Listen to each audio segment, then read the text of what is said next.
ప్రార్థన.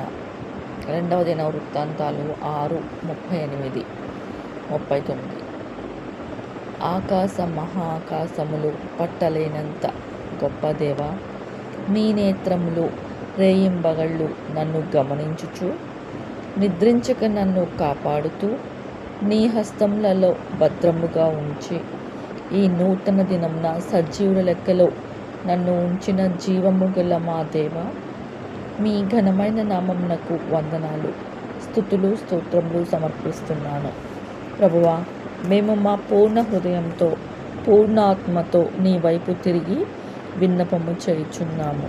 ఆకాశమనే నీ నివాస స్థలమందుండి మా ప్రార్థనలను, విన్నపములను వినుము. మా అపరాధములను క్షమించుము. నేటి దినమున మా ప్రతి కార్యమును మీరే నిర్వహించి సఫలపరచమని, ఈ నీ దాసుని ప్రార్థన దయతో అంగీకరించమని యేసయ్య శ్రేష్టమైన నామములో వేడుకొనుచున్నాము తండ్రి. ఆమేన్.